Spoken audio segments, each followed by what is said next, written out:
Hi അസ്സാം വലൈക്കും. Welcome to my channel. എന്തൊക്കെയുണ്ട് വിശേഷം? എല്ലാവരും സുഖമാണെന്ന് കരുതുന്നു. അൽഹംദുലില്ലാ, ഞാനും സുഖമായിരിക്കുന്നു. അപ്പോൾ നമുക്ക് നേരെ വീഡിയോയിലോട്ട് പോവാം. ഇന്ന് നമ്മളിവിടെ തയ്യാറാക്കാൻ പോകുന്നത് ഒരു മോര് കാച്ചിയത്.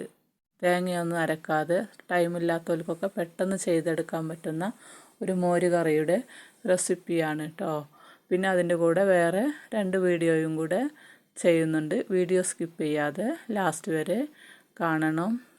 അപ്പോൾ നമുക്ക് നേരെ വീഡിയോയിലോട്ട് പോവാം. അതിന് വേണ്ടിയിട്ട് ഞാനിവിടെ 2 കപ്പ് മോര് തൈരാണ് എടുത്തിട്ടുള്ളത്. നല്ല കട്ടിയുള്ള പുളിയുള്ള തൈരാണ് കേട്ടോ. അത്യാവശ്യം പുളിയുള്ള തൈരാണ് ഇതിന് എടുക്കേണ്ടത്. അപ്പോൾ ഈ തൈരിലേക്ക് ഞാൻ എത്രയാണോ മോരുള്ളത്, അപ്പോൾ 2 കപ്പ് മോരിന് 2 കപ്പ് വെള്ളം ഒഴിച്ച് കൊടുക്കാം. എന്നിട്ട് നന്നായി മിക്സ് ചെയ്തെടുക്കണം. ഇതിലിപ്പോൾ കട്ടയൊന്നുമില്ല. കട്ടയുള്ളതൊക്കെ ആണെങ്കിൽ നിങ്ങൾ മിക്സിയുടെ ജാറിലിട്ട് അടിച്ചാലും കുഴപ്പമൊന്നുമില്ല. അപ്പോൾ ഇതിൽ കട്ടയൊന്നും ഇല്ലാത്തതുകൊണ്ട് ഞാൻ ഇങ്ങനെ തന്നെ കലക്കി വെക്കുന്നുണ്ട്. ഇനി നമുക്ക് ഒന്ന് ഫ്ലെയിം ഓൺ ചെയ്ത് ഒരു ചട്ടി അടുപ്പിൽ വെച്ച് അതിലേക്ക് ഒരു 2 ടേബിൾ സ്പൂൺ എണ്ണ ഒഴിച്ച് കൊടുക്കാം. ഇതുപോലെ ചട്ടി അടുപ്പിൽ വെച്ച് നല്ല ചൂടാകുമ്പോൾ എണ്ണ ഒഴിച്ചിട്ടുണ്ട്. ഇനി അതിലേക്ക് ഒരു 1/4 ടീസ്പൂൺ ഉലുവയും 1/2 ടീസ്പൂൺ കടുകും ഇട്ട് കടുക് പൊട്ടി വരുമ്പോൾ 2 വറ്റൽമുളക് ഇട്ട് ഇതുപോലെ 2 സെക്കൻഡ് ഇളക്കി കൊടുത്ത് പിന്നെ അതിലേക്ക് ഒരു 1/2 ടീസ്പൂൺ വെളുത്തുള്ളി ഇഞ്ചി പേസ്റ്റ് ഇട്ടിട്ടുണ്ട്. ഇനി അത് അരിഞ്ഞിട്ടാലും മതി കേട്ടോ. 1 ഇഞ്ച് കഷ്ണം ഇഞ്ചിയും വെളുത്തുള്ളിയും. പിന്നെ ഞാൻ അതിലേക്ക് 2 പച്ചമുളക് കട്ട് ചെയ്തത്, ഒരു ചെറിയ സവാള, ഇല്ലെങ്കിൽ ഒരു 10 ചെറിയുള്ളി ഇട്ടാലാണ് ഏറ്റവും നന്നായിട്ടുണ്ടാവുക. എന്നിട്ട് കുറച്ച് കറിവേപ്പിലയും ഇട്ട് കൊടുക്കാം. എന്നിട്ട് നന്നായി ഇളക്കി ഉള്ളി ഒന്ന് കളർ മാറുമ്പോൾ നമുക്കതിലേക്ക് 1/2 ടീസ്പൂൺ മഞ്ഞൾപ്പൊടി, 1/2 ടീസ്പൂൺ 1/4 ടീസ്പൂൺ മഞ്ഞൾപ്പൊടിയും 1/2 ടീസ്പൂൺ മുളക് പൊടിയും ഇട്ട് അതിൻ്റെ പച്ചമണം മാറുന്നത് വരെ ഒന്ന് ഇളക്കി നമ്മൾ നേരത്തെ കലക്കി വെച്ച മോര് അതിലേക്ക് ഒഴിച്ച് കൊടുക്കാം. എന്നിട്ട് നന്നായി ഇളക്കി യോജിപ്പിച്ച് അതിൽ മോര് ഒരിക്കലും തിളക്കാൻ പാടില്ല കേട്ടോ. തിളച്ചാൽ അത് പിരിഞ്ഞു പോവും. പിന്നെ ഇതിന് നോൺ സ്റ്റിക്ക് അല്ലെങ്കിൽ മൺചട്ടിയൊക്കെയാണ് നല്ലത് കേട്ടോ, അലുമിനിയം ചട്ടി ഉപയോഗിക്കുന്നതിനേക്കാളും. അപ്പോൾ ഇതുപോലെ നന്നായി യോജിപ്പിച്ച് നന്നായി ചൂടാവുമ്പോൾ നമുക്ക് ഫ്ലെയിം ഓഫ് ചെയ്തിട്ടുണ്ട്. ഇനി അതിലേക്ക് ഞാൻ ആവശ്യത്തിന് ഉപ്പിട്ട് കൊടുക്കുന്നുണ്ട്. എനിക്ക് നല്ല പുളിയുള്ള തൈരായതുകൊണ്ട് ഞാൻ ഒരു 1.5 ടീസ്പൂണ് ഉപ്പ് ഇട്ട് കൊടുക്കുന്നുണ്ട് കേട്ടോ. നിങ്ങളുടെ മോരിൻ്റെ പുളിക്കനുസരിച്ച് ഉപ്പ് ഇടേണ്ടി വരും. എന്നിട്ട് ഇതുപോലെ നന്നായി ഇളക്കി. അപ്പോൾ നമ്മുടെ മോര് കറി ഇവിടെ റെഡി ആയിട്ടുണ്ട്. നല്ല ടേസ്റ്റാണ്. എല്ലാവരും ഒന്ന് ട്രൈ ചെയ്ത് നോക്കണം.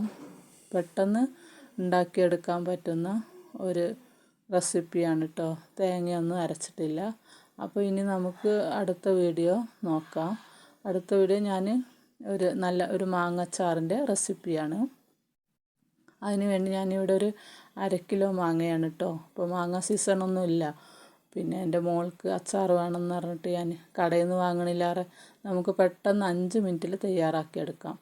അതിന് വേണ്ടി ഞാൻ ആ മാങ്ങ കട്ട് ചെയ്ത് രാവിലെ തന്നെ ഉപ്പൊക്കെ ഇട്ട് വെച്ചതാണ്. വൈകുന്നേരം ഇതുപോലെ താളിച്ചെടുത്ത് അപ്പോൾ 2 ടേബിൾ സ്പൂൺ എണ്ണ ഒഴിച്ച് അതിലേക്ക് ഒരു 1/2 ടീസ്പൂൺ ഉലുവ ഇട്ട് 1/2 ടീസ്പൂൺ കടുകിട്ട് പിന്നെ കുറച്ച് കറിവേപ്പില ഇട്ട് 1/4 ടീസ്പൂൺ മഞ്ഞൾപ്പൊടി ഇട്ട് ഒരു 3 ടീസ്പൂൺ മുളക് പൊടി ഇട്ട് അത് നന്നായി ഇളക്കി കട്ട് ചെയ്ത് വെച്ച മാങ്ങ അതിലേക്ക് ഇട്ട് കൊടുക്കാം. ഫ്ലെയിം കമ്മിയാക്കിയിട്ട് വേണം കേട്ടോ പൊടികൾ ചേർത്ത് കൊടുക്കാൻ. പിന്നെ അതിലേക്ക് ഞാനൊരു 1/2 ടീസ്പൂൺ പഞ്ചസാരയും ഒരു 1/4 ടീസ്പൂൺ കായപ്പൊടിയും ചേർത്ത് കൊടുത്തിട്ടുണ്ട്.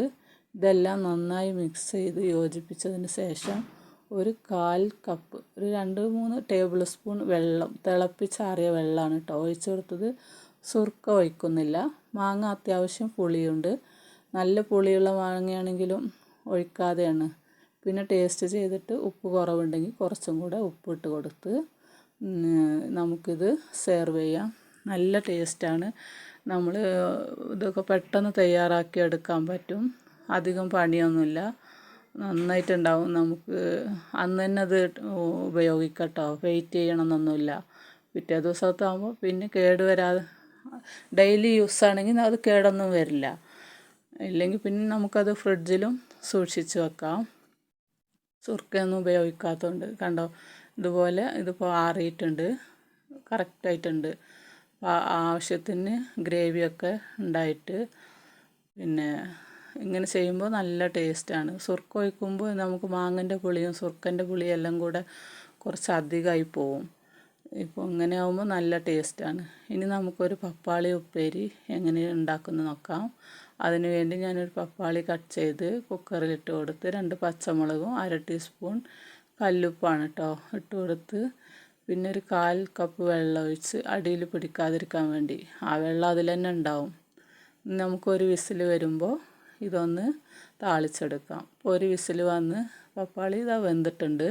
ഇനി നമുക്കൊരു ചട്ടി അടുപ്പിൽ വെച്ച് അതിലേക്ക് 2 ടീസ്പൂൺ എണ്ണ ഏതെണ്ണയായാലും ഒഴിച്ച് അത് 1/2 ടീസ്പൂൺ കടുകിട്ട് കൊടുത്ത് കറിവേപ്പില പൊട്ടി വരുമ്പോൾ അതിലേക്ക് കറിവേപ്പില ഇട്ട് വേവിച്ച് വെച്ച പപ്പാളി അതിലേക്ക് ഇട്ട് കൊടുക്കാം. അപ്പോൾ നമ്മളെ ഉപ്പേരി ഇവിടെ റെഡി ആയിട്ടുണ്ട്. നല്ല ഒന്ന് ഇളക്കി യോജിപ്പിച്ച് സെർവ് ചെയ്യാം.